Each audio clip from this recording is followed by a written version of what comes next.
Jai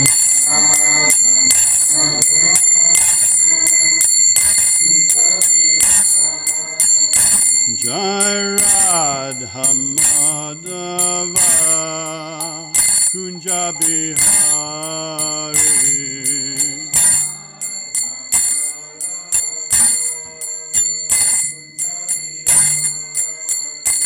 Jagopi Janavalabha Girivadadhari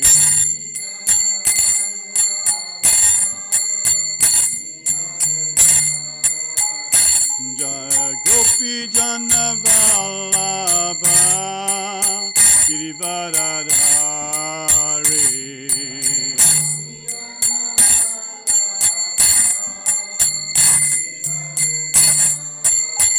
Yashodanandana Vraja Janaranjana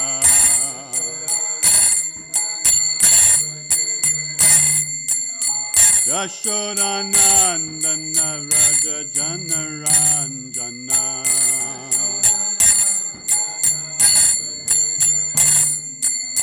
Jamunatira Vanachari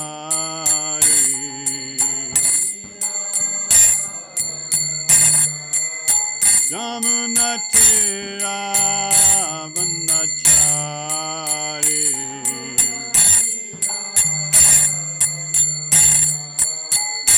Jaya Radha Madhava Kunja Bihari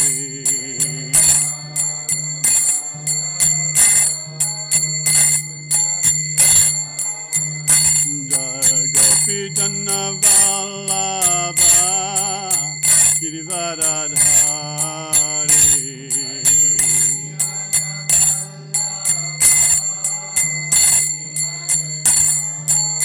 Yashodanandana Vraja Janaranjana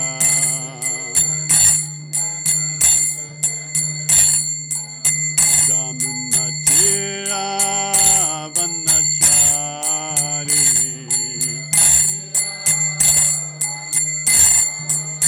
Jamunatira Vanachari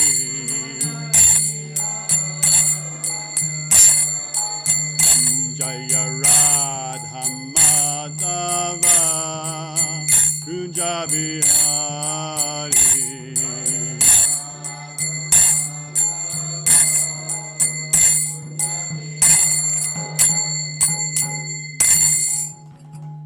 Vishnupad Paramahamsa Paravad Gitarasta Satya Shishimata Zoin Grace C.C. Bhaktivedanta Swami Srila Prabhupada Ki Jai Founder Acharya Srila Prabhupada Ki Jai Gaur Piman All glories to Samadvatis All glories to Samadvatis All glories to Samadvatis All glories to Shri Guru and Guranga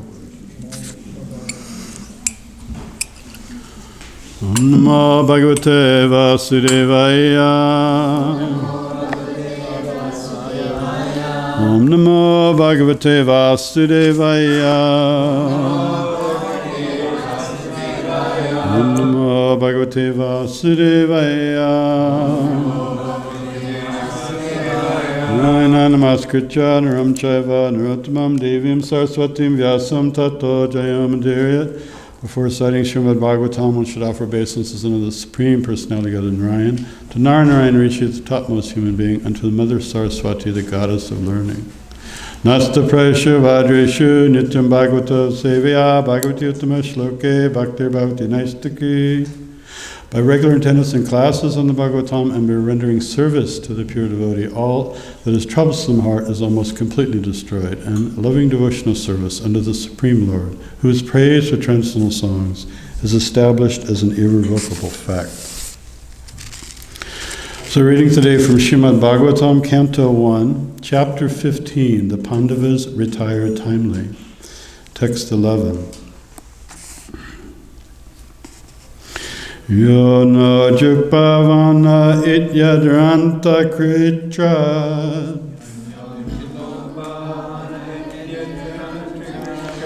Yo no jugopavana ityadranta kritra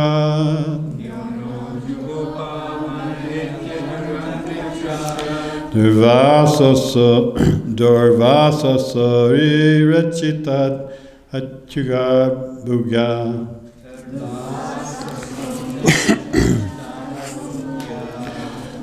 Is that the right meter? Okay, let's try this again. Yono Juga Pavana Etya Durant Krita Krita.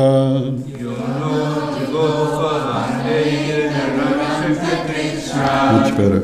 Yono Juga Pavana Etya Duranta Krita.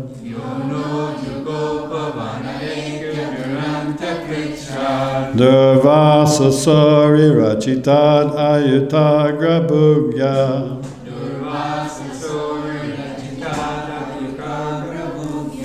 Durvasa Sari Rachitad Ayutagra Bhugya.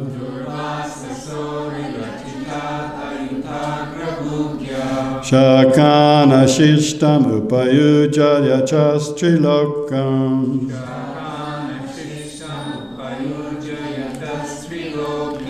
Shakana Shishtam Upayuja Yatastrilokim.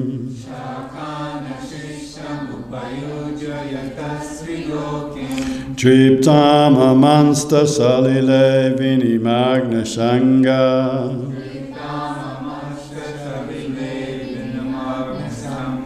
Triptam Amamsta Salile Vini Magna Sangha.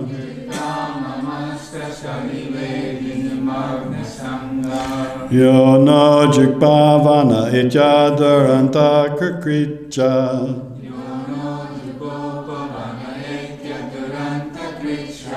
Durvasa Sari Rachitad Ayutagra Bhugya.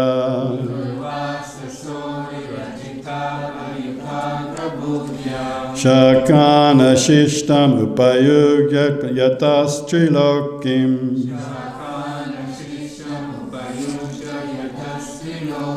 Triptam Amamsta Salile Vini Magna Sangha.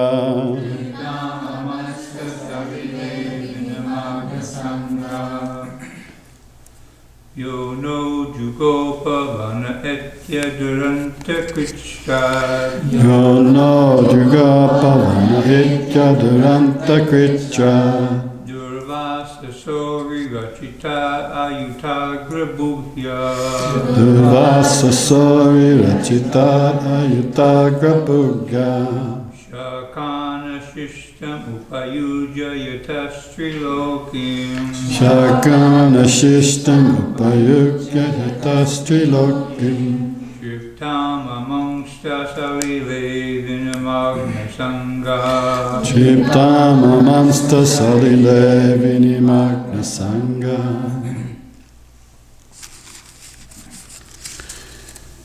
Ya, one who. Na, us. Jugopa, gave protection. Vane, forest. Etya, getting in. Duranta, dangerously. Kritrat, trouble. Durvasasa, of Durvasa Muni. Ari, enemy. Rachitat, fabricated by. Ayuta, 10,000. Agrabuk, one who eats before. Yaha, that person. Shaka ana shishtam, remnants of foodstuff. Upajyuja, having accepted. Yata, because. Trilokim, all the three worlds. Triptam, satisfied. Amansta, thought within the mind. Salile, while in the water. Vinimagna Sangha, all merged into the water. Translation and purport by His Divine Grace A.C. Bhaktivedanta Swami Srila Prabhupada. During our exile, Durvasa Muni who eats with his 10,000 disciples, this is Arjuna speaking, intrigued with our enemies to put us in dangerous trouble.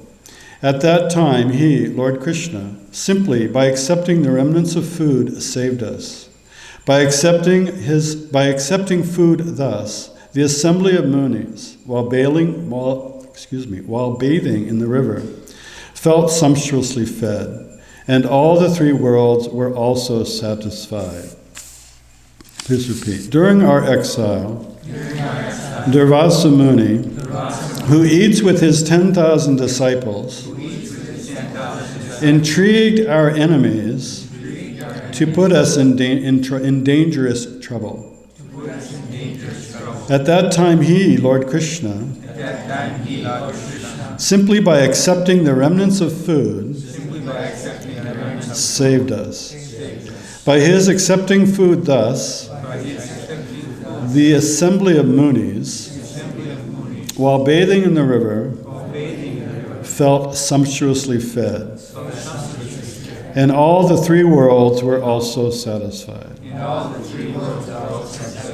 Purport. Durvasa Muni, a powerful mystic Brahmana, determined to observe the principles of religion with great vows and under strict austerities.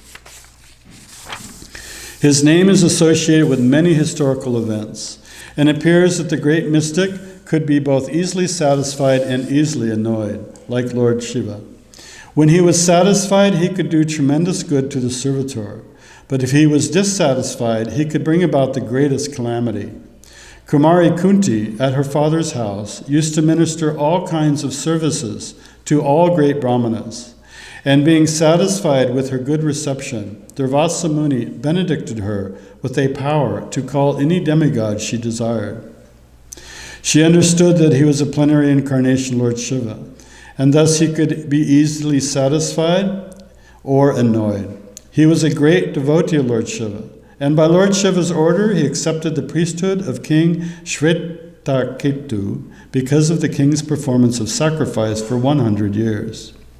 Sometimes he used to visit the parliamentary assembly of the heavenly kingdom of Indradev. He could travel in space by his great mystic powers, and it is understood that he traveled a great distance through space, even up to the Vaikuntha planets beyond material space. He traveled all these long distances within 1 year during his quarrel with King Ambarish, the great devotee and emperor of the world. He had about 10,000 disciples, and wherever he visited and became a guest of the great Kshatriya kings, he used to be accompanied by a number of followers.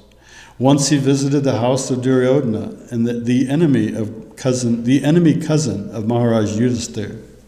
Duryodhana was intelligent enough to satisfy the Brahmana by all means, and the great Rishi wanted to give some benediction to Duryodhana. Duryodhana knew his mystic powers, and he knew also that the mystic Brahmana, if dissatisfied, could cause some havoc.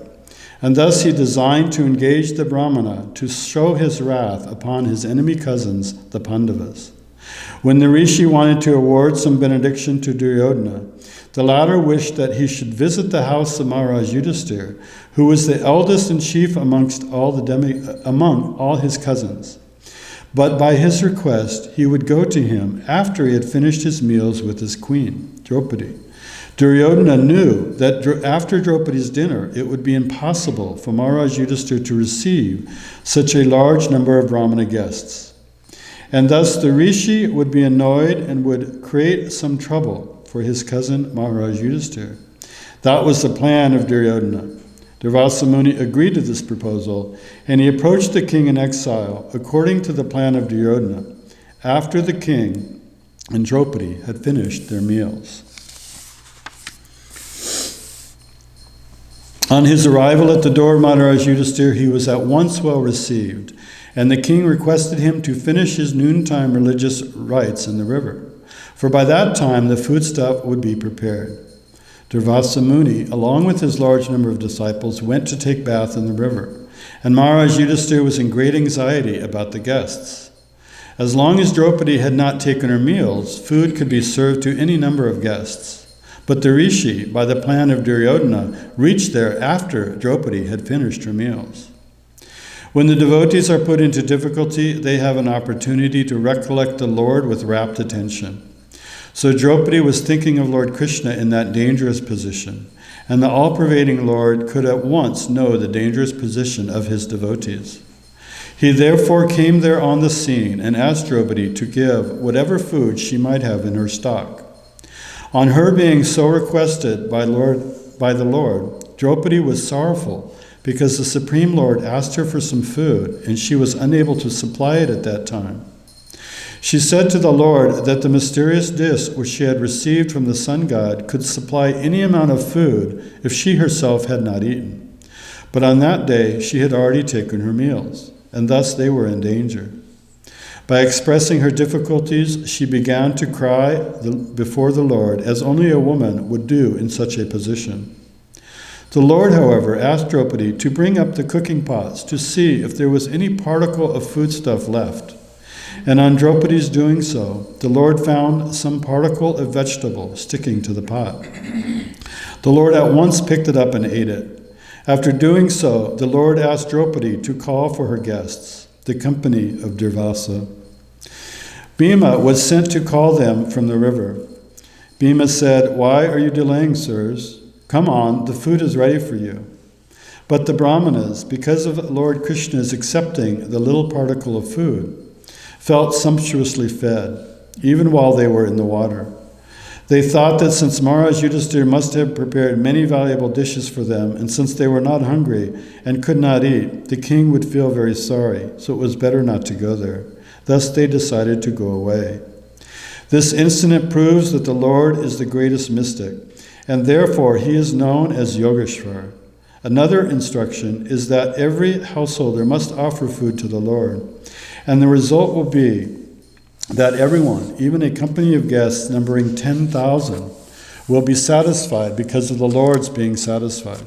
That is the way of devotional service. So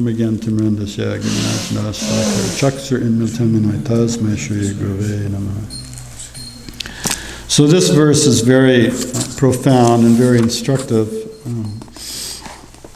There's sort of two different directions I'm thinking to go with this verse. We have limited time. Hopefully they'll meet in the end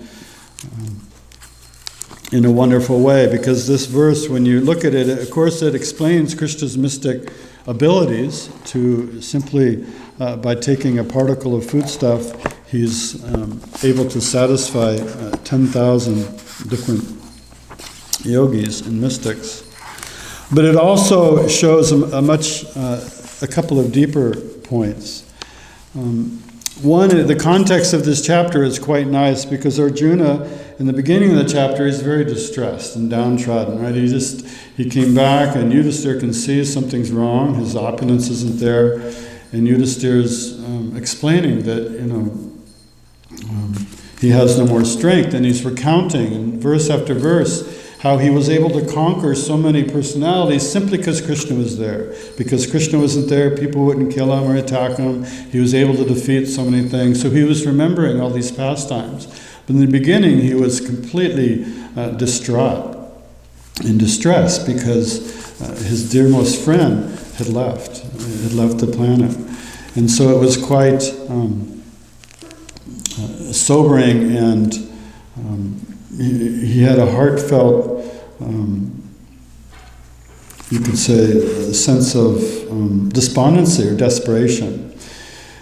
And yet by the end of the chapter, he regains his strength, which we'll talk about a little bit. But the point is that this absence, this desperation in the beginning that Arjuna is feeling, it's so intense, it focuses our attention. And we can notice when we're in distress, there's a saying that there's no atheist in the foxhole, which is a wartime saying that there may be so many people that don't believe in God or claim they don't believe in God, but when the bullets start flying, everyone's saying, "Oh God, help me." And there's much deeper, immediate sense of, I need help from somebody. Because this is what distress does to us. It focuses the attention. And this is why if we examine the lives of devotees, any devotee, especially devotees who are very sincere, it's not uncommon to see difficulty in their life. Krishna will often put his devotees into difficulty for two reasons. He does it with the gopis, he does it with devotees here in our midst. He'll do it with all of us at some point. For two reasons. One is because it intensifies our thought and attraction to Krishna. It makes us very focused on what's really important and what's unimportant. And also it glorifies the devotees, that people can see. This person, we may feel very distressed and dependent upon Krishna, as we should, but externally what we'll find, we may not see this, but others will see, this person's not affected by distress the same way I am. They must be different. And we may not be aware of that, but devotees handle distress much difficulty because they have an understanding that Krishna is there. So that's one point, that this distress that Arjuna is feeling is very distraught. And yet by the end of the chapter, he recollects, I don't want to jump ahead, somebody's going to give class on these following verses, but this chapter 15, near the end of it, he's remembering all these events that Krishna, how he saved the Pandavas, how he helped Arjuna in the battle, so many different occurrences. And yet, at the end, he's remembering the instructions he got on Bhagavad Gita, and then he regained his enthusiasm. He regained his vigor and his effulgence. So here's why. Here's the point that Arjuna remembered. He's going through all these verses in this whole chapter. And when he's remembering the instruction on Bhagavad Gita, of course, what's the culmination? What's the conclusion? There's many, you could say, core points in the Bhagavad Gita, but what's the essence of the conclusion of the Bhagavad Gita? Surrender unto me. Bingo. Those are the two verses, right? So 65, Man Manabhava Mad Bhakto, this is the verse, Madhya Jimam Namaskuru, Mam Evyashi Shatyam Te Prachadane Priyov say me. Always think of me, become my devotee, worship me, and offer your homage unto me. Thus will you come to me without fail. I promise you this because you are my very dear friend. So he's saying, always think of me. So in this chapter, this whole chapter 15, Arjuna, what's he doing? He's just remembering Krishna. Remembering Krishna did this, he did this. I have no strength now because Krishna's not there. He's focusing his attention very clearly. And then he starts remembering the instruction. And this was the instruction, just remember me. And then the next verse is sort of a couple to that verse, very famous verse. Sarva dharman prityaja, mam ekam sharanam vraja, aham tvam sarva papebhyo moksha yishyami masuja. Abandon all varieties religious and just surrender unto me. I shall deliver you from all sinful reaction. Do not fear. So that's a very famous verse. We've all heard this probably hundreds, thousands of times. But as often happens, when I was reading the purport to this, I saw something that Srila Prabhupada said that I'm sure I've read it before, but somehow it caught my attention as being very profound. Srila Prabhupada says, there is no need of thinking how one should keep the body and soul together. How many of you think about, how am I going to get my next meal? How am I going to pay my mortgage? How am I going to pay this bill or that bill? How am I going to get a job? Do any of you have those concerns? I know I sometimes am thinking, like, what about the future? So, Srila Prabhupada said there's no need of thinking how one should keep body and soul together. What does that mean, body and soul together? It means, do we have food to eat? Do we have a place to live? Will I be cold or warm? No need to think about that. Why? Krishna will see to that. One should always think himself helpless and should consider Krishna the only basis for his progress in life. Like, wow. That was profound. As soon as one seriously thinks in this way, they become Krishna conscious, right? So Arjuna is remembering this instruction, and then he's regaining his memories. So we can hear in chapter 73, in text 73 of that same chapter, the conclusion of Bhagavad Gita, after Krishna's finished his instruction, he said, so, son of Partha, okay, have you heard everything? Do you have any questions? Krishna was willing to repeat the whole thing again. And Arjuna said, no, I got it. He said, here's what he says in text 73. My dear Krishna, O infallible, my illusion is now gone. I have regained my memory by your mercy. I am now firm and free from doubt, and am prepared to act according to your instructions. So he doesn't say he's learned something. He said, I've regained my memory. Right? It's very profound. Arjuna remembered, oh, who I am. Yes, okay, I remember. It's not something external that we get this Krishna consciousness. Simply by thinking of Krishna, from within he gives forgetfulness and remembrance, and he reminds us who we are. So that's one point, is that Arjuna's very intense despondency in the beginning causes him to think very, very intensely with both intention and attention. He's thinking so much, remembering Krishna's pastimes, remembering Krishna's instructions, and the result of that is that he becomes, we'll see in the end of this chapter, restored, and then he sort of wakes up, and Yudhisthira and he and the Pandavas all depart. They're like, okay, that's it. Krishna's gone, it's time for us to go, and he was no longer despondent. So that's an overall of the whole chapter 15, which this text is in the middle of. Another point that I find very profound in this verse is that what's happening here? Draupadi's in trouble, so she's intensely thinking of Krishna. And what does Krishna do? What does this verse highlight about Krishna's personality? Generally, we're going to have prasadam in a few minutes, and we're going to eat the remnants of Krishna's foodstuff, right? Because devotees would never think to eat something they have not offered to Krishna.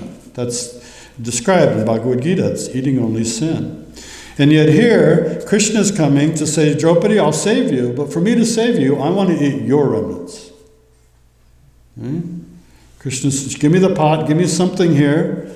And so Krishna takes the leftovers from what the devotees ate, and then he's satisfied. And so satisfied that 10,000 of Durvasa Muni's followers can't even return. They're so full, because when Krishna's satisfied, everyone's satisfied.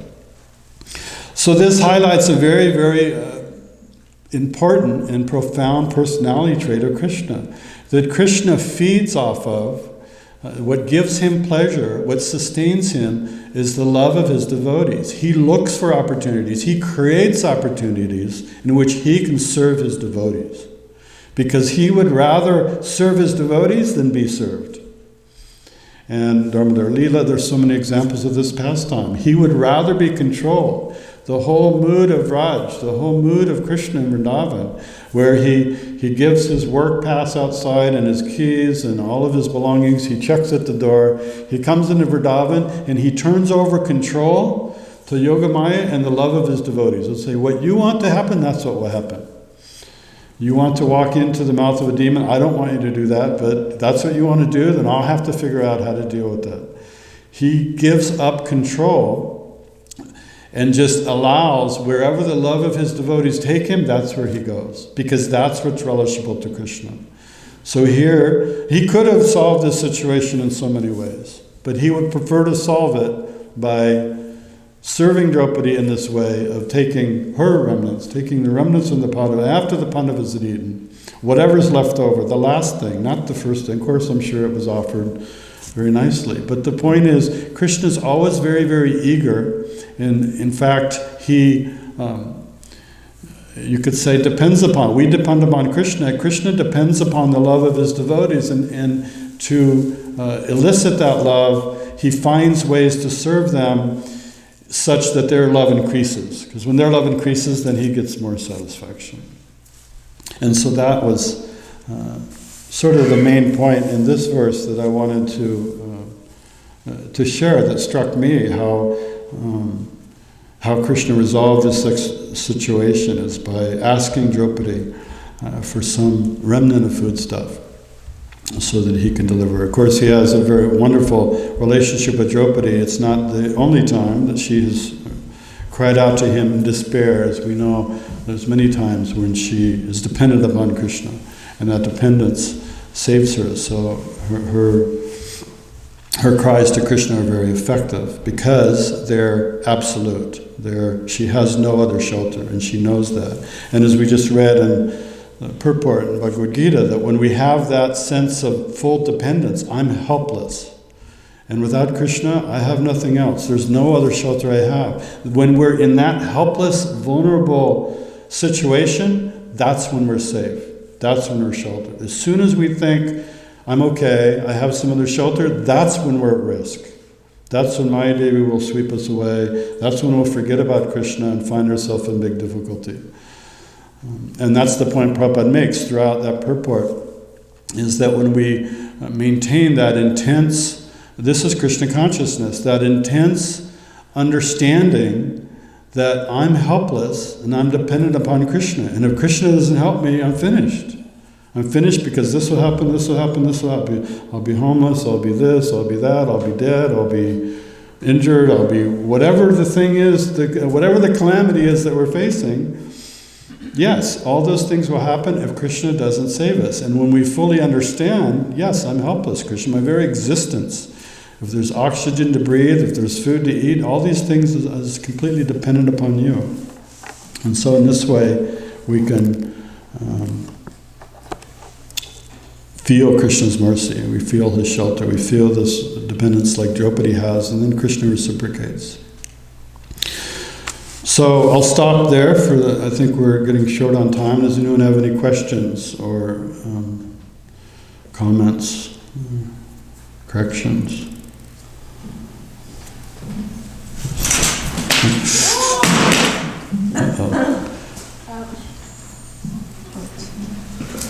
Thank you so much. It's nice to have you here again and hear you.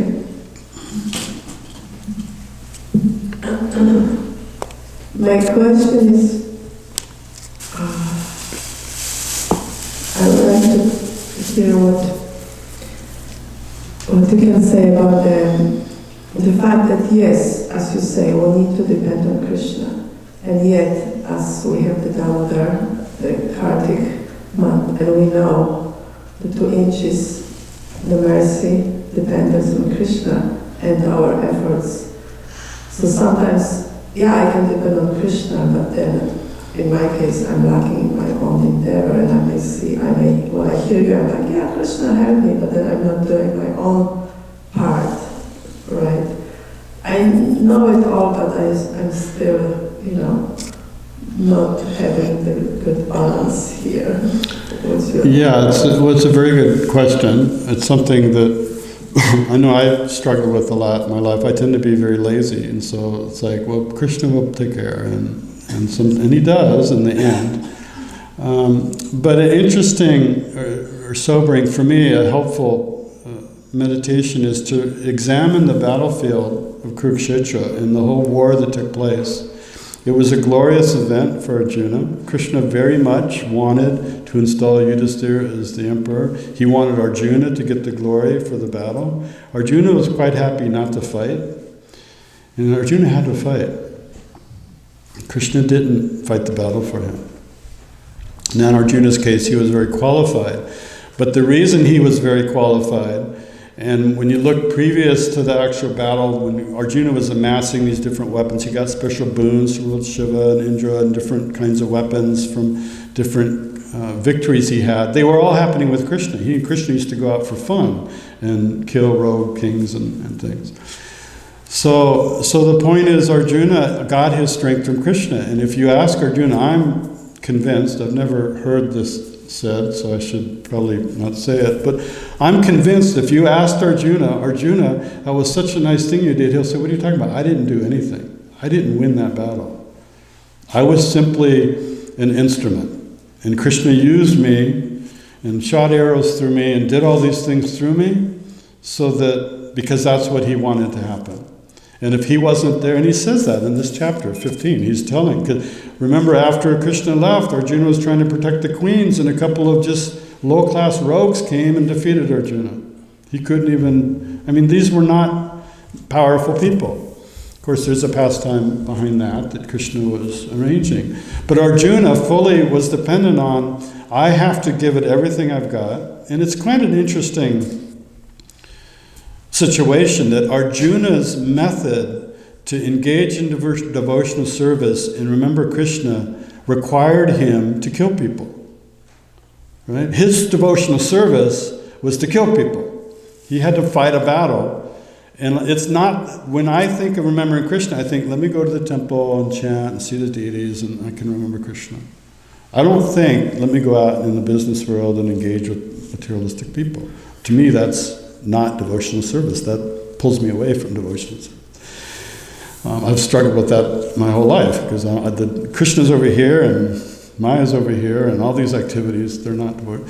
But the lesson of Bhagavad Gita is, no, do these things for Krishna and think of him. So yeah, we have to give it our effort. Krishna will deliver us. And I guess the answer to your question is, it's a little bit mystical. We have to give 100% of our effort, and we have to know that effort is not enough. If I don't get, God helps those who help themselves. That's one of Prabhupada's statements that I've had a hard time with. God helps those who help themselves. That means I have to actually do everything in my power. And when we learn that and do it, it gets easier, and then we feel Krishna's reciprocation. But it's perplexing to the mind, because I have to try everything. And Krishna won't force us to strain our brains. He's, you know. I want to I really like what you said. Microphone. And I want. You said that. Yes, we need to do whatever we can on our side, and it's not enough. No, it's That's not. how I said. Yeah, Krishna. This only work if Krishna makes it work. It won't work because I did everything I could. And that endeavor is different for everyone. Yeah, 100% for one person may look like 1% for someone else. We don't know their past life. We don't know their inside. What's the story of Ram with the little squirrel? Was it a squirrel? Spider? He said, I appreciate this spider's effort as much as yours, Hanuman, because he's giving 100%. And yes, okay, I'm going to go somewhere here. So yes, I understand the point. When we are engaged, when we are performing the service, then of course Krishna is the doer. I'm not the doer. But yet my problem is that I need to put myself and do the service. See, that's where I have sometimes like, okay, I need to push myself. I need to sit and chant. I want to do the service, and then when I'm engaged, I understand. But the effort is that sometimes like, why do I need to read? It's like, I know I need to, but then to push myself. So. Yeah. No, I've experienced it. I mean, I remember when I used to live with His Holiness Mukunda Maharaj. I was just riding on a cloud, and I started realizing spiritual life is wonderful. You just float along. And then at one point I look around, and I'm not floating, and because I haven't put any effort in. I'm just absorbing all the effort from great personalities around me, and Krishna's like, okay, well, that's fine. Have fun with that. And then I realized, no, I have to actually also do some Krishna. I have to show you love. Love is manifested through action. There's no action. Where's the love? Where's the proof? Where's the evidence of the love? And so then I realized, and it was painful. It's like, oh, okay, I can't just enjoy the spiritual potency from great souls around. We can do that. We can benefit so much from devotees, and we do benefit from the association tremendously. But we also have to conquer our mind and tell our mind, look, you have to, the alarm went off, you have to get up. I don't care if you're tired or not. And then when we do that, we're happy. And so it's all mental. It's just fighting that mind of thinking, oh, but I did so much service yesterday, Krishna will understand. Well, yeah, yesterday he was happy, so are you going to make him happy today, or are you going to let your mind... So yeah, it's a struggle. It is a struggle. The taste, what I have found is the taste increases to where the struggle doesn't feel like a struggle. At a certain point, it's just like, oh, where's Krishna? Where I want that. Let me find that taste. And you're not realizing that you're struggling. I look back, I know times that I've pleased my spiritual master, I've done some service, devotees appreciate it, and when I look at it, externally it may look like struggle, but I was just thinking, oh, if I do this, then I'll be happy.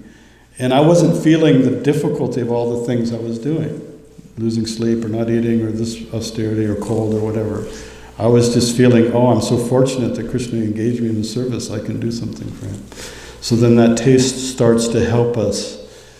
I don't know if that makes sense. It helps us get that momentum to where it's not, to conquer the mind. But it's a really good question, because if we know our effort isn't enough, then then what's the point? So. Thank you.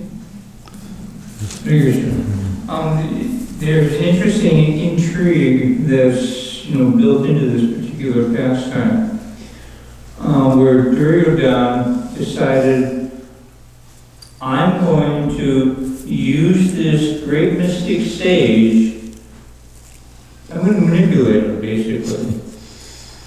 And Prabhupada doesn't make clear, at least not to me, in the purport, whether or not Durvasa Muni was aware of what Duryodhana was trying to accomplish. Was he complicit in Duryodhana's scheme, or was he just unaware of what was going on? It's an interesting concept, because, Duryodhana was, if he was trying to manipulate Durvasa Muni, he was taking a humongous risk in doing that. Because if the Muni found out this man is just he's using me, he would direct his anger even more so towards Duryodhana. Do you have any insight on that? Well, it's a great point. I don't know, like you said, it's not in the purport. I don't know. I always assumed he was implicit, that he was. Durvasa Muni was known to be a little bit of a troublemaker, partly because just his anger, he couldn't control his anger. It did mention, Prabhupada mentioned in the purport that he had traveled around and met all these personalities, and the reason he had traveled around, what does it say here? He could travel in space by his great mystic powers, and understood he traveled a great distance through space, even up to Vaikuntha planets, beyond material space. Right? He approached Lord Vishnu at one point, which is not easy to do for an ordinary person. And then Prabhupada says he traveled all these long distances within 1 year during his quarrel with King Ambarish.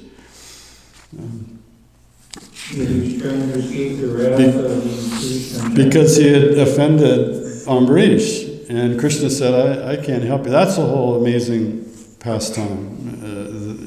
Krishna, he could say, I couldn't help you. I can't, but you're so compassionate. I have no compassion. I have no love. What do you mean? I gave it to my devotees. They won't accept anything from me but my heart, so I gave them my heart. So you want forgiveness, you have to go to Ambarish. Beautiful pastime. So that's mentioned as to... one would think, and I'm inferring that happened before this. I don't know. I don't remember. But it would seem to indicate that Durvasa Muni has been through this mistake of offending the devotees once and not make that same mistake again. So then that kind of lends some credence to he's not complicit. But Durvasa Muni he's not dull-headed, so how could he not see what was going on? So I don't have any deep insight. I've always assumed he was in part of it to try to put Yudhisthira in a bad situation, but I don't have a good answer for you. Srila Prabhupada writes in the purport, he explains the plan of Duryodhana and his mindset, his reasoning behind it. And then Prabhupada writes, that was the plan of Duryodhana, and Durvasa Muni agreed to this proposal. Oh, there it is. He is complicit. If there's no one, I can... There's one in the back, and then...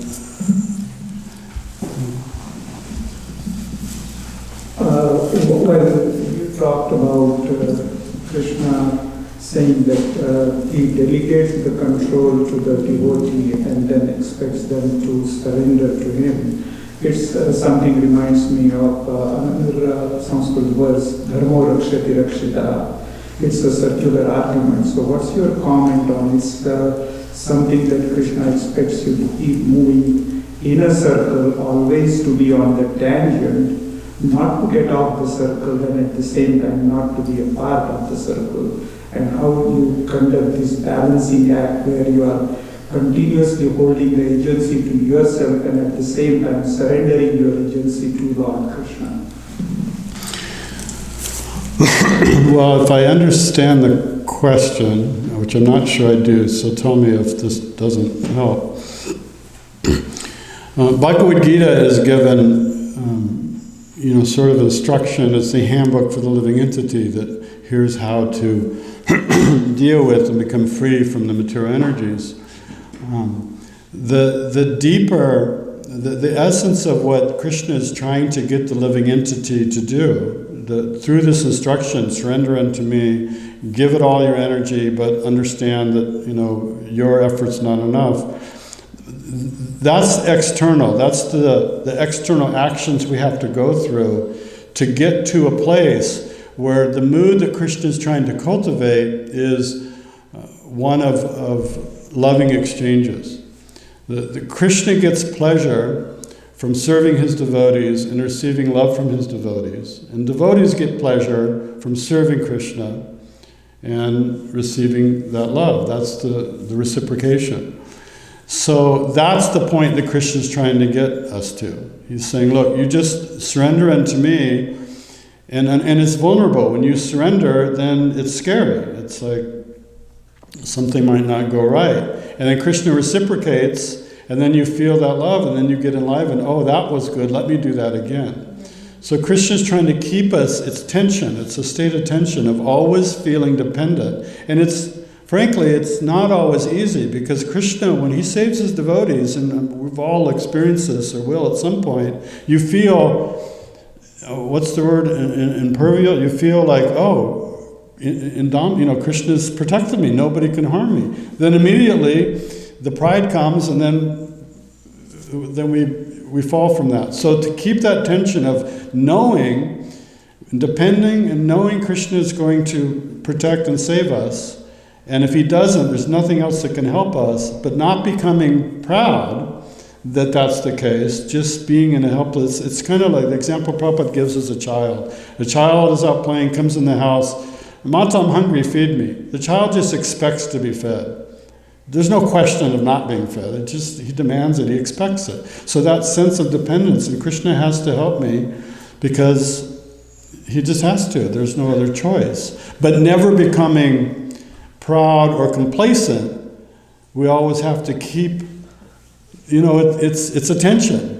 And Krishna helps, because as soon as we start to get complacent, Krishna will pull the rug out from under us, and then he'll help us to maintain that tension. But he can help us in a way we might not be surprised how he helps us. So. Often, yeah. Very often we will be surprised. Krishna's good at surprises. I just want to make a comment on the question. When Krishna gives the instruction, he used the word he expects, he used that word twice. But there's no expectation on the part of the Lord. And he says that clearly in the Bhagavad Gita, after he gives all these instructions to Arjuna. What does he say? Do you have any more questions? Did I answer all your questions? Now, what do you wish to do? Yeah. What do you wish to do? Just do what you want to do. He's not